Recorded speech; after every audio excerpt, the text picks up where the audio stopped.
Gentlemen, thank you all for being here. We are delighted to have you be a part of this learning program today. Recycle Your Way to Redemption when Kabbalah teaches that all matter matters.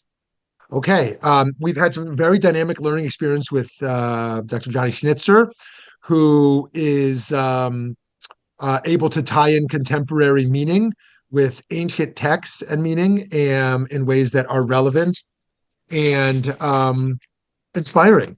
So if you haven't been here with Jonnie before, let me share with you who he is, or at least a snapshot. Jonnie Schnytzer is probably the only PhD in Jewish philosophy focusing on medieval Kabbalah who can say that he once beat the head of Israeli Naval Commandos in a swimming race. His dissertation focused on the scientific Kabbalah of Rabbi Joseph ben Shalom Ashkenazi.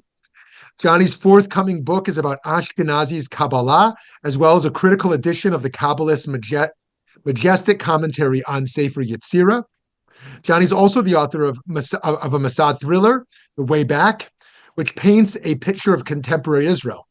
Jonnie also orchestrated the publishing of an English edition of the Hitler Haggadah, an important piece of Moroccan Jewish history from the Holocaust. He's also taken on several leadership roles in the Jewish world, including advisor to the CEO of Birthright and executive manager with StandWithUs. He lectures on a wide variety of topics relating to Judaism and Israel, especially about the untold stories and unspoken heroes of Jewish history. Jonnie's happily married with 4 gorgeous little kids, lives in Israel, and thinks that Australian rules football is the greatest sport ever invented. We're so glad you are all here for this learning. As usual, we will have an opportunity for a presentation where you certainly can write in the chat, and then we'll have an opportunity for conversation and questions. So with that, Dr. Schnytzer, thank you for being here. Thank you. Thank you so much for the warm welcome. Hi, everyone, and still happy Hanukkah. Okay. Today's talk is about this plastic bottle. I'm willing to guess that if I asked any one of you, Elaine, Michael, Ora, Alex, Rabbi Shmuley, does this bottle inspire in you any deep emotions, feelings? Do you feel attached to this? Have any of you ever named one of your plastic bottles, if you have any? And I'm assuming the answer is no. And what interests us is a very practical question. And that is, why is the ocean full of these? It's a fact, right? Anyone can look into the UN and see it's horrific. There are whales that are swallowing these, that are being killed. So we're talking about destructions of ecosystems. And I really want us to try and understand the deep meaning of why this happens, why we don't really feel that we have an ethical responsibility over these, and in fact, anything that is inanimate. And so in order to do that, we have 2 stages in this discussion. The first one is we're going to go through a journey in the inanimate in general in the world. We're going to start with Aristotle, and then we're going to see what happens to the inanimate on the Jewish bookshelf, what Maimonides had to say, Jewish philosophers, and it's not going to be a pretty picture. That's the bad news. The good news is we do have a strand of medieval Kabbalists, 13th century. We're going to focus today on Joseph ben Shalom Ashkenazi, whose Kabbalistic system is such that one could view the modus operandi, or the entire goal of the Kabbalist, of the human being, is to recycle everything into redemption. Everything is alive, everything is important, everything yearns for redemption. So these are still things we don't really understand yet how they work. We're going to hopefully by the end of our time, and when we have questions and answers, we're gonna have a bit more clarity. We don't want too much clarity. We want to leave here with many question marks and being a little bit perplexed. But if we're a little less perplexed and we know what we want to do, then great. Okay. I also want to tie this in with contemporary thinking, and I've just brought, there are many books. One of the most important tasks today, thinkers like Donna Haraway, Sepra Loperman, it's all about here's the working assumption of the environmental humanities, specifically regarding the inanimate, because animals is a very different story.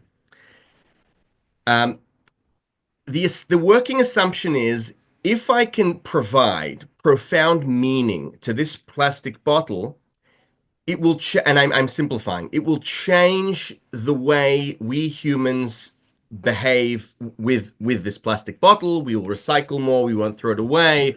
We will be better the environment. The goal is to story tell the planet, story tell meaning, provide it with meaning. Think Viktor Frankl, right? That this is where we're going. But here's the problem. The problem is each one of these books I just mentioned are still influenced and devoted to the Aristotelian way in which we catalog and categorize the scala naturae, the scale of being, the chain of being. What do I mean?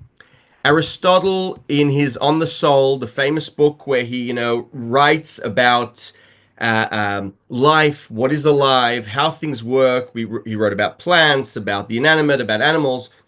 But of natural bodies, like our plastic bottle, let's call him Jimmy, but of natural bodies, some have life and some have not. By life, we mean the capacity for self-sustenance, growth, and decay. Aristotle has given us here what I would argue to be an a priori semi-empirical definition of this. And basically, once Aristotle writes this, these are no longer alive, because whatever does not move, whatever cannot cause movement, is not alive. What does this mean? What this means very simply is if this is not alive, I have no ethical responsibility over this. We can begin to talk about let's not pollute the ocean because we won't have an ocean left, because we won't have whales, because we won't have a world, but we haven't changed this. So all the contemporary thinking today is still with Aristotle. And that's very interesting because we're going to see Kabbalists that are arguing scientifically with Aristotle according to Aristotelian definition of what is animate and what is inanimate, and they're going to prove him wrong. So that's just to paint a picture of where the story begins, and it doesn't look good. I'm now skipping, we're in medieval era with Maimonides, because how can we not look into Maimonides? Interestingly, Maimonides mentions the inanimate only once. Now, remember, Maimonides writes, at least the Guide of the Perplexed, where we're looking, in Judo-Arabic. So we don't have the Hebrew word. I would have loved to know what was the word he would have used in Hebrew, but so what does he say? Those beings that have no apprehension, as for instance, inanimate objects. Notice the topic here is not the inanimate object, but we're talking about human beings that don't think for themselves. Why do I bring this? Because the one time Maimonides mentions inanimate beings, it's derogative, it's derogatory. It's to say, you people who don't use your minds, you're like this, because as Aristotle said, this doesn't self-sustain itself, doesn't think, and the rest is history. Now, interestingly, in Arabic, we have several ways of saying inanimate. One would be muat, muat being those that are lifeless, which is faithful to the Aristotelian inanimate. What Maimonides, though, to be fair to Maimonides, uses is jumadat. Jumadat is more like Shlomo Pines translated this as minerals, but we're talking things that don't move. So Maimonides, in fact, one could argue, was already not really happy, potentially, with the Aristotelian categorization of not alive. And why does that, by the way, make sense? Because Maimonides tells us somewhere else that everything on the planet was created for its own purpose, which implies that everything's alive, according to Maimonides, but he doesn't get into it. That's just interesting. Okay. If we then go to look into the Ibn Tibbon family that translates Maimonides, so Shmuel Ibn Tibbon, we don't get further either. I found no sage that thought it was necessary for an inanimate thing to have a spiritual force in order to exist. Ibn Tibbon is saying there's no soul, they're soulless, they're nothing. He's going with Aristotle, and as I mentioned with Maimonides, it's complicated, but this is where we are. I want to conclude this introduction with, to my mind, what is one of the most beautiful Rashis ever. There are many beautiful Rashis, but this one is just out of the ballpark.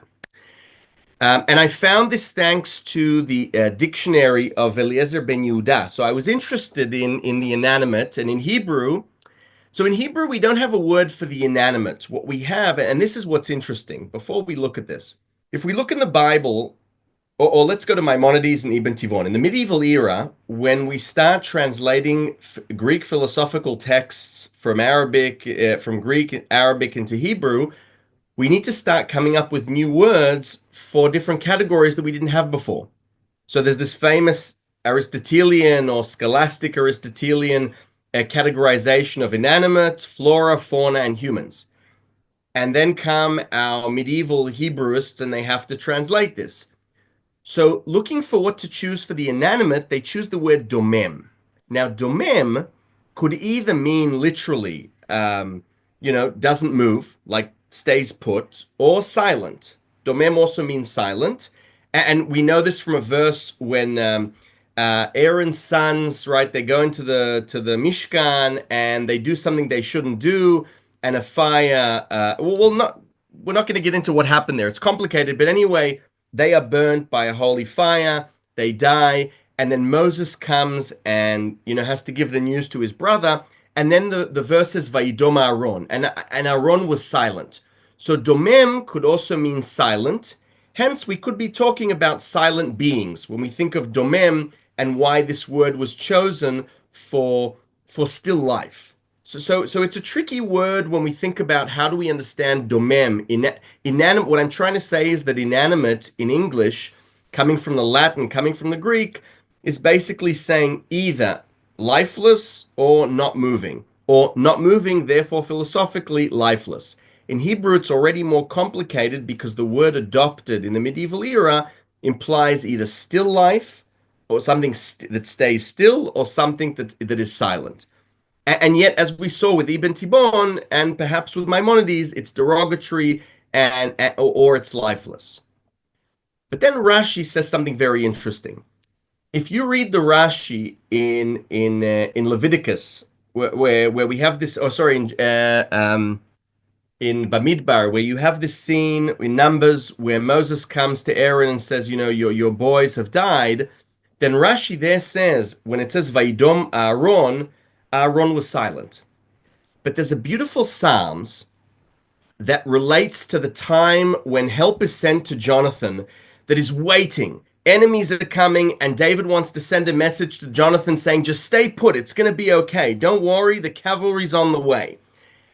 And this is what the verse in Psalms is referring to. Be still before the Lord and wait patiently for him. Do not fret when people succeed in their ways, when they carry out the wicked schemes.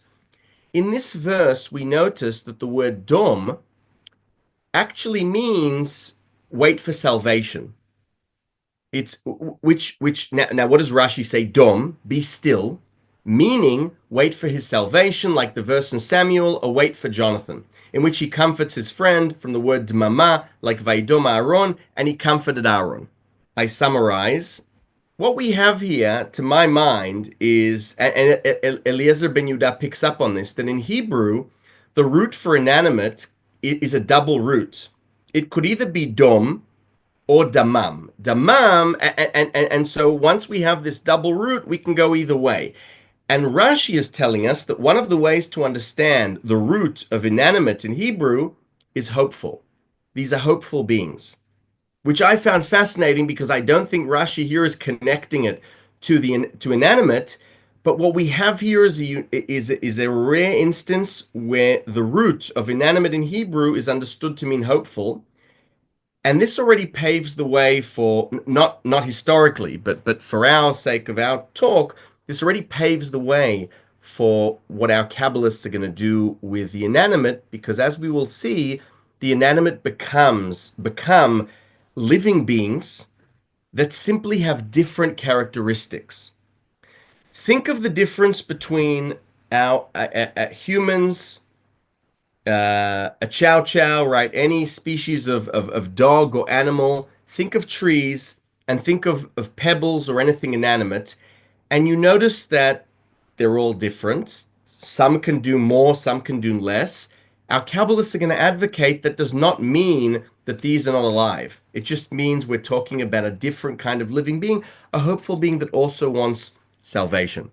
I want to provide a nutshell of the kind of base midrash, the kind of Kabbalistic school of thought we're going to enter into before we view several scenarios of inanimate. We're going to look essentially, I'm interested in three types of inanimate within this Beit Midrash. This Beit Midrash that's fascinated with going outside of the study hall.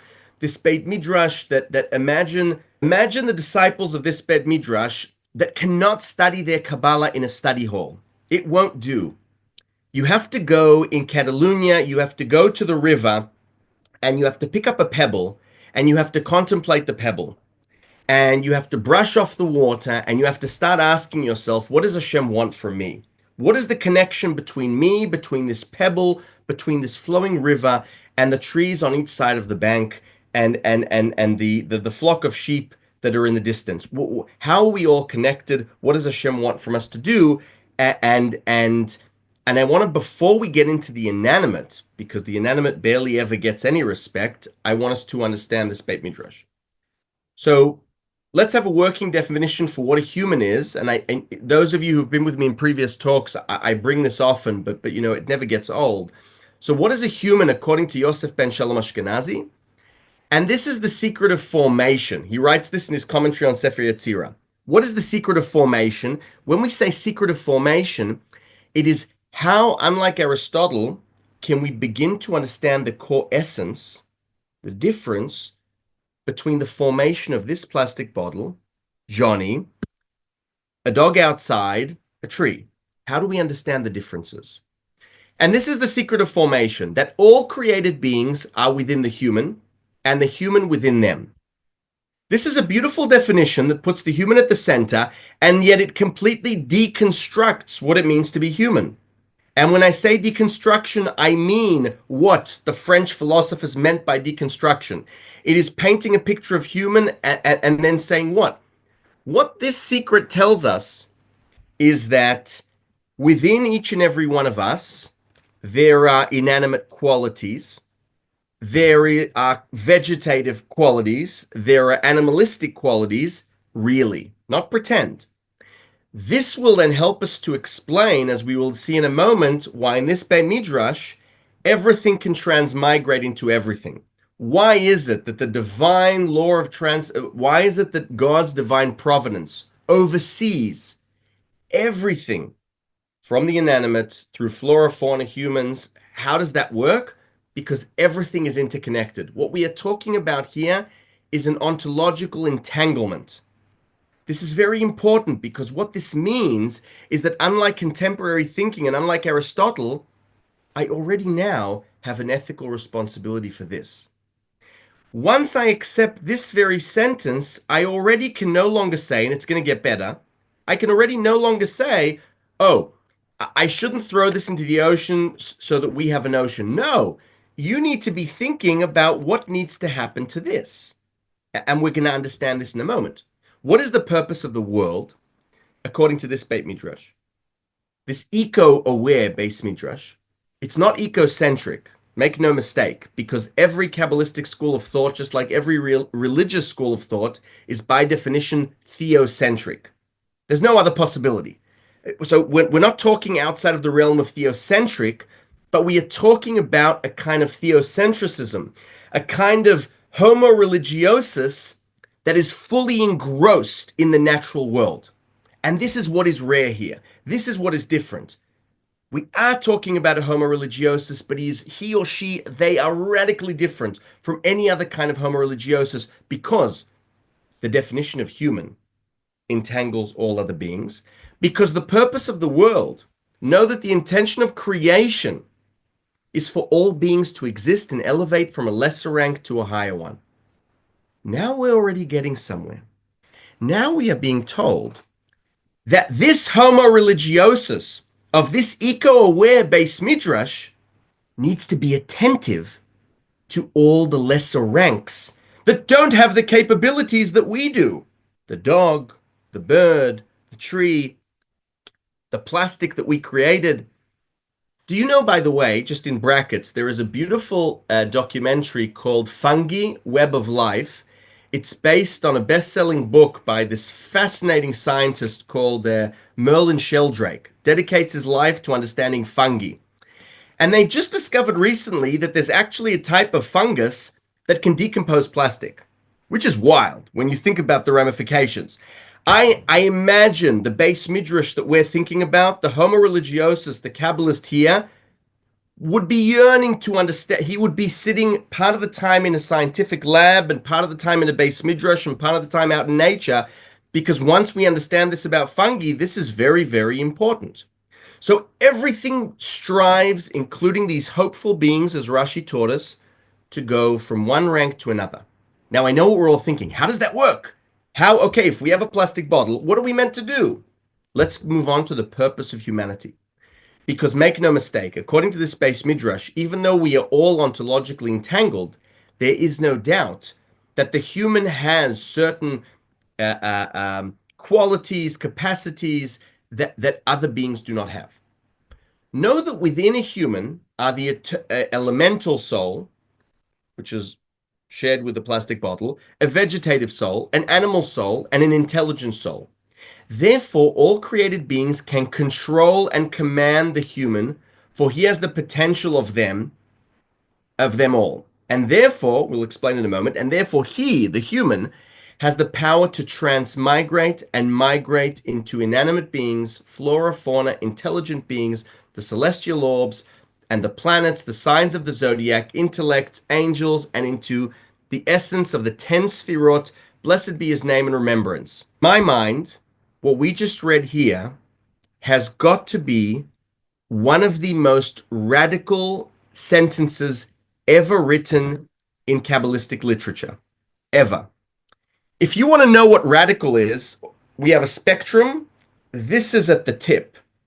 If you go any further than this sentence, you no longer will get a seat in shul. They're not going to let you in synagogue. This is like pushing the line. What has Ashkenazi said here? Essentially, he says, unlike Aristotle, because built into our psyche, built into our soul is such that it's a confluence of the souls of all matter around us. This is what enables, what does it mean when he says all other beings or matter can control the human? How does the system work? Let's say we have little Jamie. And Jamie lives till 120, and Jamie at the end of his or her life has a balance sheet of reds and greens, mitzvahs that we keep and things that we go against. Jamie's soul then goes up to get its judgment.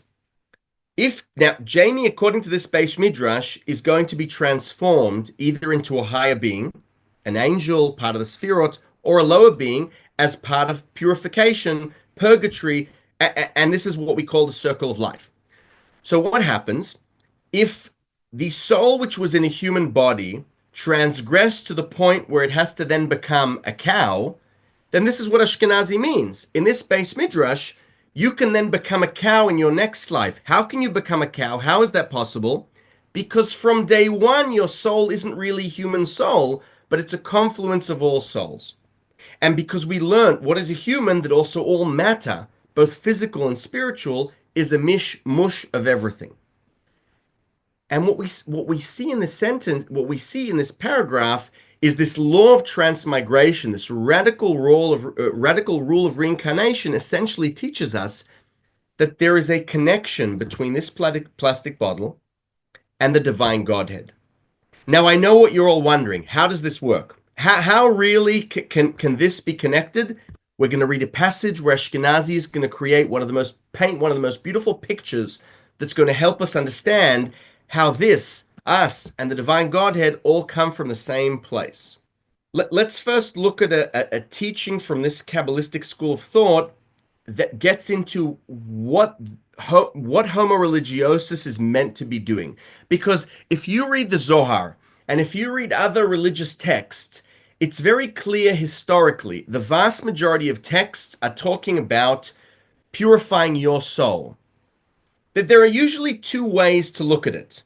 It's either the homo religiosus who feels trapped in a physical body, a disgusting body, and all we're looking to do is connect to the inner refined soul, this Beit Midrash could not be further away from that. Or the philosophical thinking that also thinks your body is a cage because the most sublime, wonderful, brilliant is your mind.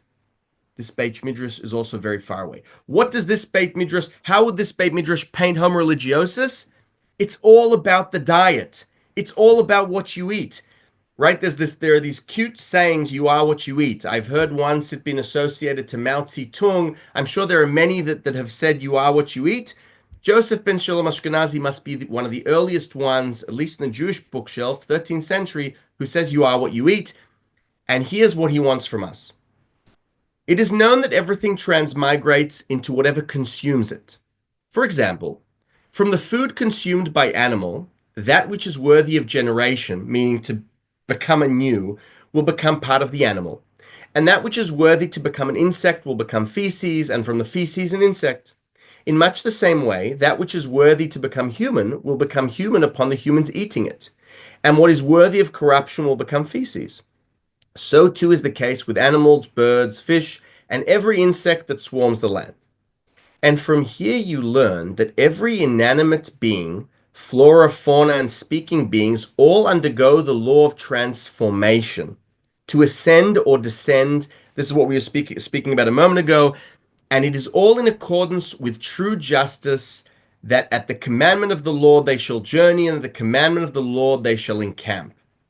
So how is it possible for an impure insect to become a pure bird? How does this transformation work that something non-kosher becomes kosher? If the bird feeds off the insect, in turn the insect becomes an egg, and that very egg, right, think chicken, will return to become another pure bird, or it shall be eaten by a human. What we have here is essentially one of the modus operandis, one of the goals of this Beit Midrash. It's now go and think very carefully before you eat something. Think very carefully. It might be okay. You might need to cut a tree. You might need to build something, but be very attentive and thoughtful of what you're using something for, and think of the law of transmigration, transformation. Be very attentive and thoughtful of the idea that God is recycling everything as part of divine providence, that everything, and this Aristotle would think as well, right? This idea of generation and corruption, that the end of one thing is the birth of another. We can't really be talking about death, because the end of one thing, it's like this perfect circle. Tell me where the end is, and I'll tell you that's the beginning of something new. We continue. This is just a contemporary pause before we now look in our focus more on our inanimate. Reading any of the texts I mentioned at the beginning, right? Think of Donna Haraway. We require each other in unexpected collaborations and combinations in hot compost piles. It's almost as if she's in the same Beit Midrash of Yosef ben Shalom Ashkenazi, except she's still thinking something different. But the point is they're both thinking hot piles of compost. The real difference is for Ashkenazi, it's all alive. I'm not sure with Haraway, but one has to look further into Haraway. I want to now, before we have, we're gonna conclude with 3 different types of inanimate.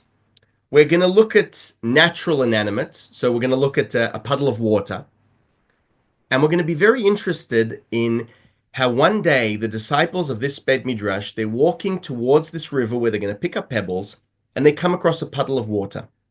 And this is a great opportunity for the Kabbalistic master to teach homo religiosus what you need to be thinking when you see a puddle of water. That's one level, natural inanimate. We are then going to look at man-made, human-made inanimate objects like a dagger, right? A dagger which is made from a metal, something inanimate, but that is man-made. And we're going to try and understand, because this Beit Midrash is fascinated with what is the purpose of that, and what are the ramifications of us making things. And then we are even going to find a fascinating instance where these Kabbalists are even interested in junk. Going into the blacksmith's or the goldsmith's workshop And what happens to the junk when you're trying to burn different metals and you have this ore? What is that? Is that part of the process as well, or is there something outside of divine providence? But before we look into these three depictions, we're going to conclude with natural inanimate, human-made inanimate, and junk, the sort of the derivative of human-made inanimate. I want to get a better feel for how we could understand that radical sentence that said that, Jimmy is somehow connected to the 10 Sefirot, to the Godhead. Okay, and here's our beautiful painted picture. I'm going to say, I'm tempted to say, I'll say this before we read this. Anyone here that bakes bread, right? I have a Kenwood. Imagine you're taking a Kenwood and you're throwing in your flour and your water and your yeast and whatever else you put in, and you're mixing it all together. Keep this image in your minds. Go and have a look at the madness of those who philosophize, for they call the movement in which an element returns to its place a natural movement, and the vegetative movement a living movement. Meaning, he's critiquing here Aristotle that has this differentiation between kinds of movement, and he says, you guys don't get it. However, he, the Lord, designed the fire and air to elevate and the liquid to descend. Because, by the way, according to Ashkenazi, and this is another critique on Aristotelian philosophy, there are not 4 elements, but 3 elements. And this is according to Sefer Yesira. There is water, air, and fire, and these 3 combined then create the 4th one, which is earth. However, he designed fire and air to elevate and the liquid to descend. And so anything made of air, liquid, and fire will be heavy in one place and light in another. So far, he's just trying to explain the physics of this. Like metals that are very heavy everywhere and light in their place within the earth. And the 10 mysterious Sefirot and their letters have a soul through which they move, imagine, think, and desire. And when the spherotic wheel rotates, imagine now your Kenwood. You're making bread, so the thing that's shifting your spherotic wheel. Some fire is extracted into the air, which mixes and blends and is dispatched further into liquid, which will be kneaded and blended into being through the potential of composition, and then through the force of combining letters, each animal forms into its kind, and each inanimate being into its kind, and every speaking being to their kind, and every vegetation to its kind. What we have here is this Beit Midrash trying to explain how from this primordial divine Kenwood, which essentially, its rotating wheel, like Sefer Yesira, are the 22 Hebrew letters, these are the building blocks, and the 10 Sefirot. And when these are mixing, suddenly, together with the 3 elements, out of these, all of a sudden, come the potential for all beings. And this helps explain, according to this Beit Midrash, why this is just as much alive and yearns salvation as each and every one of us, as a dog, as a eucalyptus tree. I'm skipping this next bit now, which is a continuation of the above, because I want to do one more thing before we conclude with our 3 depictions that are short. I want us to view here the Kabbalistic critique of Aristotle killing the inanimate. And you ought to know what was said by the sages of the natural world, that there are 3 souls: the vegetative soul, the animal soul, and the soul of speaking persons. Right? Ashkenazi on this day in the Beit Midrash, in our excursion, just before we get to our puddle of water, is going to say, I need to explain to you something very important, how Aristotle taught us that pebbles are not alive, that salt is not alive. This is very problematic for our Kabbalist. However, regarding the inanimate beings, domem, they did not reach the conclusion that these have a soul at all, nor do the elements. According to their teachings, it seems that whatever moves, changes its place, or recognizes the truth are beings with souls. And since inanimate beings and the elements do not have these capacities, as we saw before, they deemed them dead bodies. Right? Ashkenazi's read Aristotle's Soul. He doesn't buy it. And you should know that there is considerable doubt about what they say. However you look at the matter, if they afford the name soul to something that moves on its own, then how can they call vegetation, animals, or speaking persons beings with souls? For even animals and speaking persons do not move save for an imagined reason which comes about externally in a chain of causes deriving from the cause of causes. And if they say that everything from which movement spreads is called to have a soul, then the earth should also be considered to possess a soul. For according to their opinion, this is also Aristotle, the vapor rises from the earth, and they are without doubt the cause of all winds and rain. And therefore, they have nowhere to go by defining things according to their agreed upon madness. They claim to sustain things when in fact they are destroying them, quite literally. And you ought to know that every force upon the earth constitutes a living force. For the earth upon which we stand and every force that comes upon the upper realm, she sends it to earth. It's fascinating how up until the very last sentence, you wouldn't think you're reading a Kabbalistic text. You'd be thinking you're reading a philosophical text that is critiquing another philosophical text until we bring in the 10th sphere of Malchut. She is the Shechina. She who watches over the world, and Ashkenazi sort of weaves that in. But the point here is that Ashkenazi says, look, Aristotle said, nothing moves on its own. Everything moves through an external cause.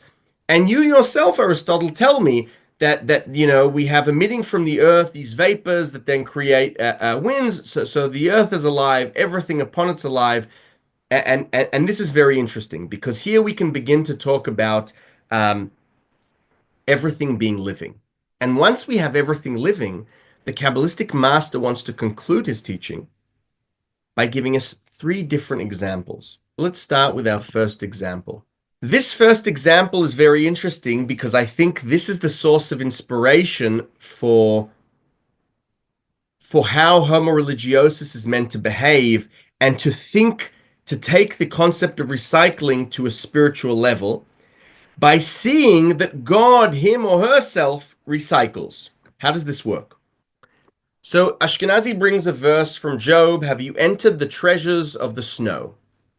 Right, this is a famous, Job has suffered miserably, and after he's suffered and doesn't understand, and his mates can't help him, God suddenly comes in chapter 37, 38, 39, and responds, explains, and sort of, it's a very humbling explanation. And one of them is about the treasures of the snow.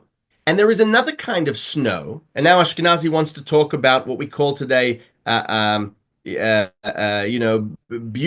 material, or we want to talk about aqua, we want to talk about water. And there is another kind of snow that derives from the vapors of water and the earth. And when they come together where it is cold, they freeze.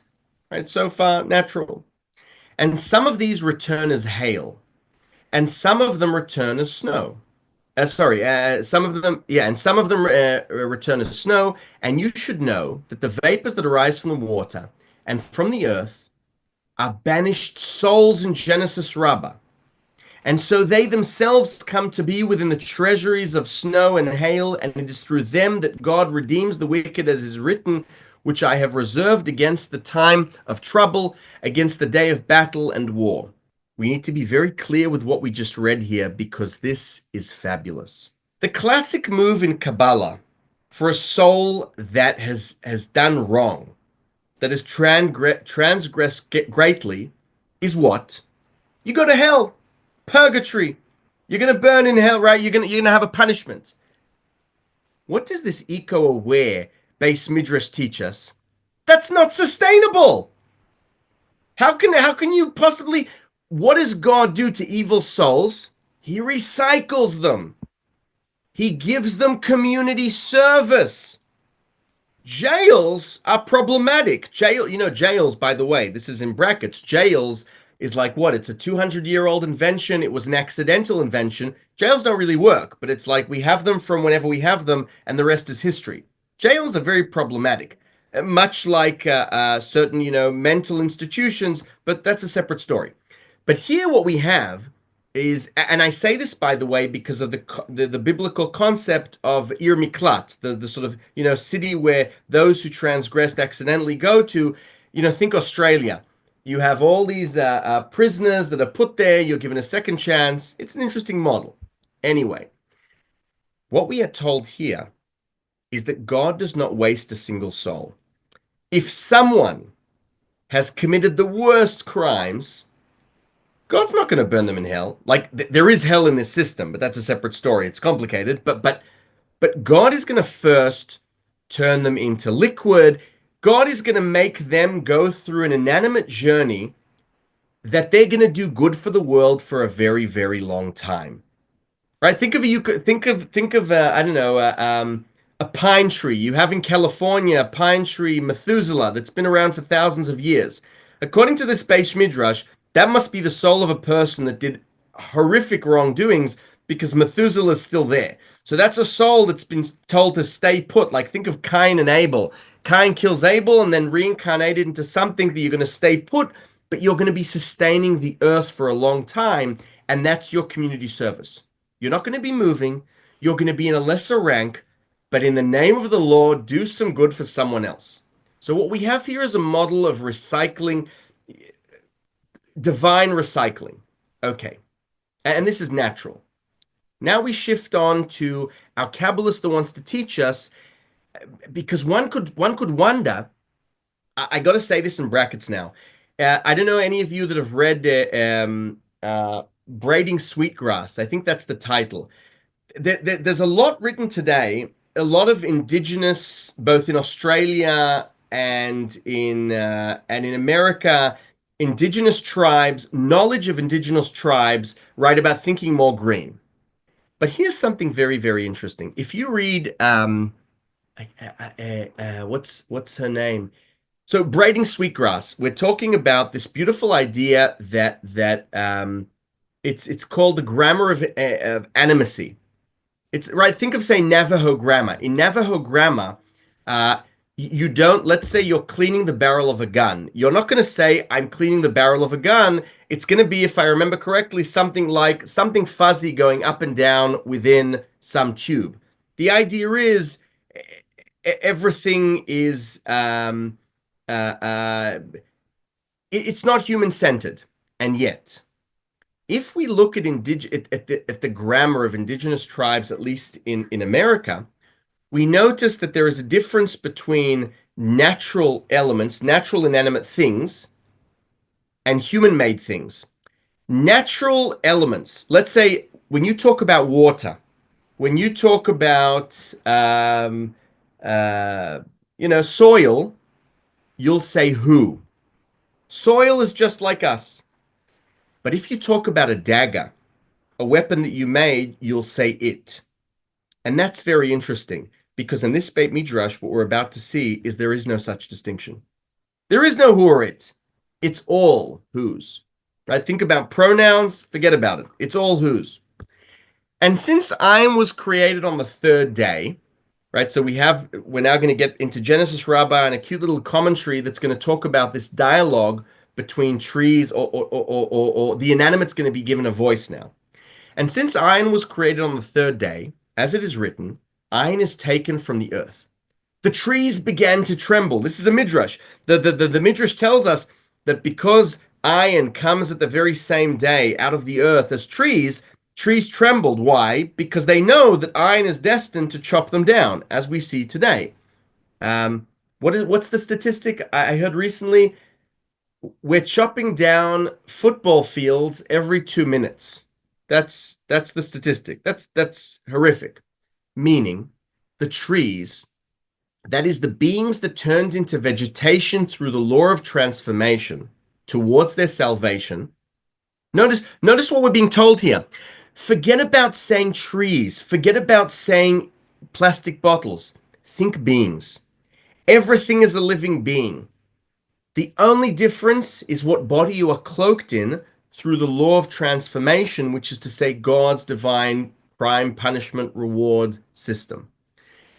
So, Ayin is taken from the earth. The trees began to tremble, meaning the trees, that is the beings that turned into vegetation through the law of transformation towards their salvation, they were born in the same belly as their destroyer, which is the earth. None of you shall enter me, meaning iron, was created to cut and halt the created beings upon the earth. That's my tafkid. This is my role, to annihilate them from the face of the earth and the Lord. Know that all this won't occur unless it is executed in truth and justice. Everything has a plan. Even things, right, there's something deterministic about this. There is an anticipation of humans creating, even, I could take this a step further, synthetic material. Think all kinds of material. One could derive from this that this base midrash is saying humans that are making new kinds of matter, making plastic, that's going to happen. The question is, what are you thinking in your mind? Are you human that wants to, in an anthropocentric sort of way, dominate and rule and cut down for your own sake? Or are you thinking the role of this homo religiosus, that everything wants salvation, everything is hopeful to receive its salvation? So we have here this fascinating distinction, unlike Navajo grammar, unlike indigenous grammar, that clearly states that whatever is human-made is an it. We have here a speaking who. These are all beings in the divine plan of recycling. One final example, and we'll conclude for question and answers. This is our junk. So kova, there's a weird word in the midrash called kova, not a hat, but it's like a thorn, meaning thorns, forces of the extreme. We're not going to get into what exactly we're talking about now with the forces of extreme, but let's put that aside for the moment. And they are the slag that the goldsmith separates from the silver through the law of transmigration of the 974 generations. Remember how before, when we were learning about the puddle of water, we noted that instead of purgatory burning in hell, a soul that has sinned is going to become part of the way in which the world sustains itself. We're talking about the similar thing here. Our Kabbalist is aware, and this is fascinating, the awareness here. Our Kabbalist is aware that the junk from the goldsmith's workshop is matter that no one really cares about, and it's going to stay still for a long time. And so he says, the forces of extreme is like AKA in Kabbalah, the forces of evil, meaning the evilest of the evil souls. Without getting into this 974 generations, think AKA the very worst souls. Think of the worst sins possible. That's them. And our Kabbalah says, I have a place for them as well. Whenever you notice junk, industrial junk, things that are going to lie in a pile for a very long time, God has put something there. And that's part of this plan. So we have here on the one hand, this deterministic element where everything, the divine plan is such that everything is being recycled in this perfect orchestration. And yet, contrary to that, our Kabbalist is teaching us, but no, don't forget that that at the end of the day, you have a purpose. And your purpose of homo religiosus, unlike classic homo religiosus that is looking internally to the soul, is to look at all matter and to understand that all matter matters. And if all matter matters because all matter is alive and all matter strives for salvation, then the role of the believing human being becomes to think with the world how we all get to a better place. And as we saw from our final bits, and I find this fascinating, this does not mean necessarily to stop industrial, to stop creating. This Kabbalistic Beit Midrash anticipates this, but will ask the following question. What is the purpose of what you're about to create? Why are you doing that right now? You want to create synthetic material? Great, but what's the reason? And after you've used it, are you aware of what it is and what needs to happen? Are you thinking in terms of simply yourself, or in this 360 holistic picture where everything comes together? And that is why, for this Beit Midrash, and here I conclude, the spiritual diet is of the utmost importance. What you eat is important because that's like a classic way where any one of us can understand, okay, so let's start thinking when we eat a salad, you're suddenly aware that you're helping something elevate. And I didn't get into here the difference between physical matter and spiritual matter, but there's an interplay here between them. So that's the story in a nutshell. Happy to, if there are any comments or questions or complaints, thank you very, very much. Thank you so much. So we have here a question. I'm just going to look at we have here, so Nicole, you're saying I'm a vegan because eating animals is eating suffering. It is also quite possible eating an animal is eating my grandparents. How do Kabbalists reincarnation compare to Jain reincarnation? Excellent question. How does Kabbalistic animism compare to animism in other cultures and religions? Very interesting. Earth, Jaya, is a living being. She has a soul, an intelligent soul. Definitely, Jaya here. This fits in. But notice this is an Eastern idea. These Kabbalists are critiquing essentially Western philosophical thinking. I didn't get into indigenous, for example, Australian tribes or other Eastern ideas that really are very different. Braiding Sweetgar, yes, Robin Wall Kimmerer. Thank you so much. That is what I meant. A wonderful book, but again, I find the more you look into these different books, we miss the nuances, and it's important to understand the sort of the foundational core of where we're coming from, because as a result, we can understand perhaps the do's and don'ts. So going into just Nicole, your questions, I'll just touch upon a few to allow others as well.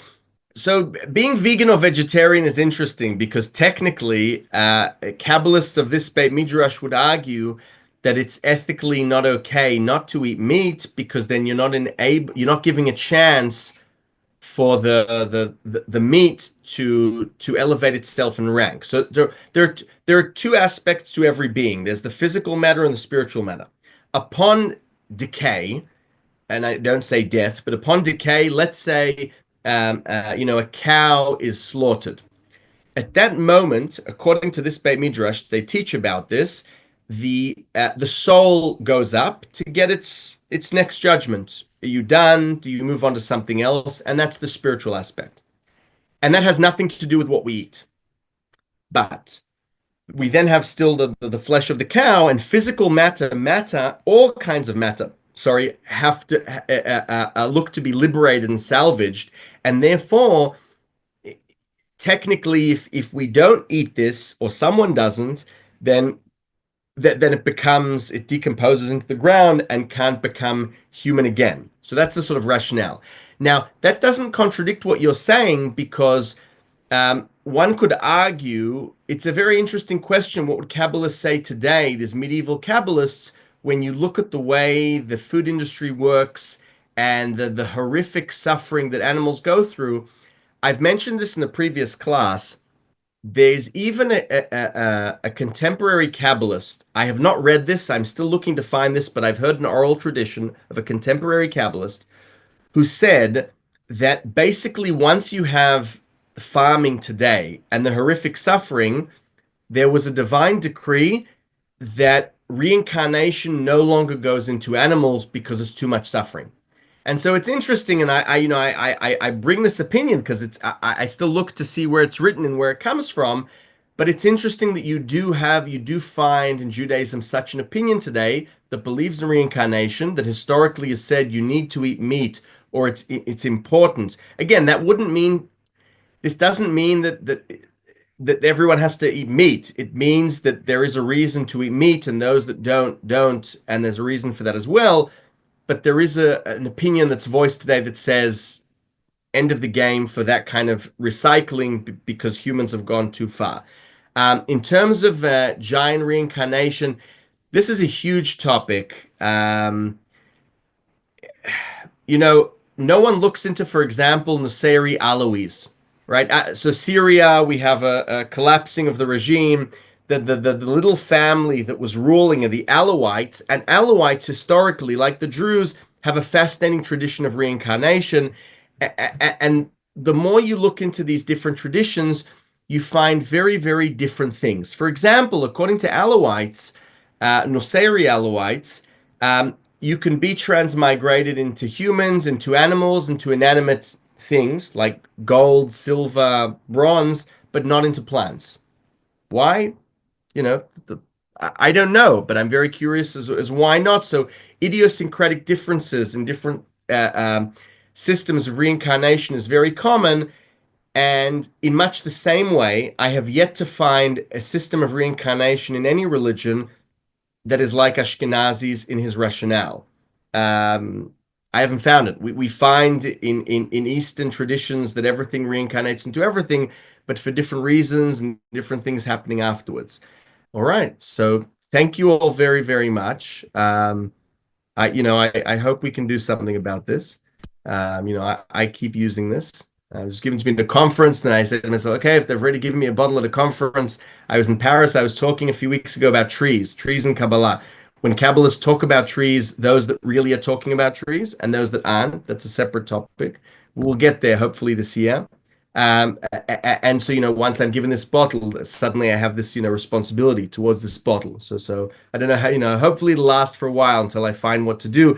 It's a separate question, what happens in the recycling industry, whether it really does get to where it has to go. And that's another bothersome question. So it's endless. But so long as we have the right intentions and so long as we have a hierarchy of values, I'll just conclude with, this final thought. On Tisha B'Av, on the 9th of Av, I was giving a talk to youths, to 16, 17-year-olds in Israel who all happen to be religious Jews. And it's very interesting how one finds that and in America I think it's different. I'm sure it's different. That the Beit Mikdash, the Holy Temple, has a monopoly over destruction. What does that mean? It means that usually we all think about not wanting to destroy ourselves and continuously being reborn, and this Hasidic idea of rebirth and how to consistently either evolve, develop, or return to ourselves, however we view it. And we have destruction on a social level, that we don't want to destroy society and we want to come together and be united. But the more Homo religiosus thinks about the Holy Temple, the less room there is for thinking about the destruction of the world. And this is another, this is one of the reasons why talks like this are important, because the more we start thinking about destruction as multi-layered, as the self, society, and the world, we can begin thinking of sustainability in a more holistic manner. And I think this is what Ashkenazi's Beit Midrash was after. So thank you all very, very much. Have a Shabbat Shalom, have a good weekend, and may we live in peaceful times. Thank you so much. It's always a pleasure to learn with you, and thank you all for joining. Just want to let everyone know about our next class, which will be on January 9th at 1 p.m. Mountain Time. Is God Dead with Dr. Elias Sachs. So hope you can all tune into that as well.